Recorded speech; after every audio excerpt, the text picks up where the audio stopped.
हम ऐसे बहुत सारे लोगों को देखते हैं जो दावा करते हैं कि वे अपने मन की बात बिना कहे दूसरों के दिमाग में पहुंचा देते हैं। क्या ये सच में पॉसिबल है या सिर्फ हवाबाजी है? हवाबाजी तो मत कहो यार, थोड़ा सम्मान के साथ तो बात करनी चाहिए। हवाबाजी थोड़ा ज्यादा खराब शब्द हो गया। आपके साथ कभी ऐसा हुआ? नहीं, अभी तो ऐसा नहीं। कभी किसी ने कहा हो कि मैं तुम्हारा मन जान सकती हूँ या जान सकता हूँ, मतलब कुछ भी ऐसा? हवाबाजी तो नहीं है। कैसे होता है पहले मैं आपको समझाता हूँ कैसे होता है। हाइपर इमोशनल लोगों को ऐसा होता है, बहुत इमोशनल व्यक्ति को ऐसा होता है। जैसे मान लीजिए आपकी मम्मी आपसे बहुत प्यार करती है। मम्मियां तो करती हैं, बच्चे ही नहीं करते उतना। मम्मियां तो करती हैं जनरली। और फिर आप मम्मी से दूर होकर दिल्ली आ गए पढ़ने के लिए, नौकरी करने के लिए, और आपने बताया कि आज मैं दोस्तों से पार्टी करने जा रहा हूं और मैं बहुत खुश हूं, ये वो सब। अगले दिन रात को 3 बजे मम्मी ने फोन किया कि बेटा मुझे अजीब सी घबराहट हो रही है, तुम्हें बुखार तो नहीं है? और आपको सच में बुखार था उस समय, और आप परेशान हैं कि ये कैसे हो गया। ऐसा होता है। निदा फाजली साहब ने एक शेर इसी पे लिखा। क्या था? मैं रोया परदेस में भीगा माँ का प्यार। शेर नहीं है, सॉरी, दोहा है। शेर अलग होता है, दोहा अलग होता है, ध्यान रखना है। मैं रोया परदेस में भीगा माँ का प्यार, दुख ने दुख से बात की बिन चिट्ठी बिन तार।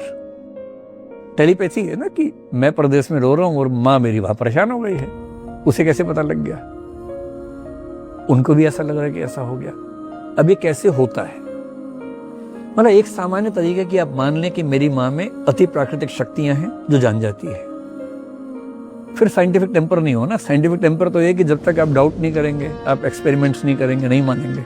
मैं तो नहीं मानता ऐसे, तो मैं तो कोशिश करता हूं कि पहले फैक्ट्स जानूं। मनोविज्ञान ने इसका उत्तर ये दिया कि दरअसल जब हम कहते हैं कि इंट्यूशन हुआ, वो भी रीजनिंग ही थी, पर वो रीजनिंग होती है अनकॉन्शियस लेवल पे। ये थोड़ी भाषा मुश्किल है, समझने का प्रयास कीजिए। एक रीजनिंग क्या होती है? कॉन्शियस रीजनिंग होती है। जैसे किसी ने आपसे कहा कि मान लो सारी कुर्सियां कुत्ते हैं, सारे कुत्ते खरगोश हैं, तो बताओ कितने खरगोश कुर्सियां हैं? ऐसे प्रश्न आते हैं ना यूपीएससी में, स्टेट पीसीएस में भी आते हैं। इसको बोलते हैं फॉर्मल लॉजिक। तर्कशास्त्र की दुनिया में इसको आकारिक तर्कशास्त्र कहते हैं, जिसका रियलिटी से कोई मतलब नहीं। केवल रिलेशनशिप समझनी है आपको कि if x is y and y is z, then z has to be x। सिर्फ ये देखो, ये नहीं कि कुर्सी कुत्ता कैसे हो गई, दिमाग नहीं लगाना है। रियल लाइफ से मतलब नहीं है, केवल लॉजिक से मतलब है। फॉर्मल लॉजिक कहते हैं। यहां आपको पता है कि आप रीजनिंग कर रहे हैं। क्योंकि आपको पता है कि आप रीजनिंग कर रहे हैं, इसलिए कॉन्शियस रीजनिंग है। कभी कभी क्या होता है कि रीजनिंग इतनी फास्ट होती है और अनकॉन्शियस माइंड के लेवल पे होती है, हमें पता नहीं है कि हम रीजनिंग कर रहे हैं, पर कर हम रीजनिंग ही रहे हैं। जो मैंने एग्जांपल दिया उस पे लौट के आते हैं। आपकी मम्मी आपको बचपन से देख रही हैं। जब आप बहुत छोटे थे, एक बार आप किसी शादी में गए थे, ठूस के आए थे, अगले दिन बीमार पड़ गए थे। मम्मी को ये बात याद नहीं है इस समय, पर ऐसा हुआ था एक बार। फिर उसके 5-7 साल बाद स्कूल का ट्रिप गया, पिकनिक पे आप गए, वहां भी ठूस के खाया आपने, फिर बीमार पड़ गए थे। ये घटनाएं मम्मी को याद नहीं है, पर उनके अनकॉन्शियस माइंड में स्टोर्ड है। और आज आपने कहा कि मम्मी मेरे दोस्तों के साथ पार्टी है मेरी। मम्मी ने कहा बहुत बढ़िया। आपने कहा मम्मी पार्टी से बड़ा मजा आया। मम्मी ने कहा वेरी गुड।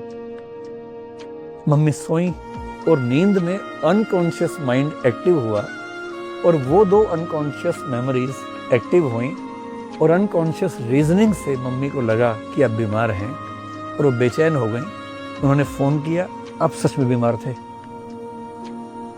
आपको लग रहा है कि छठी इंद्रिय काम कर रही है।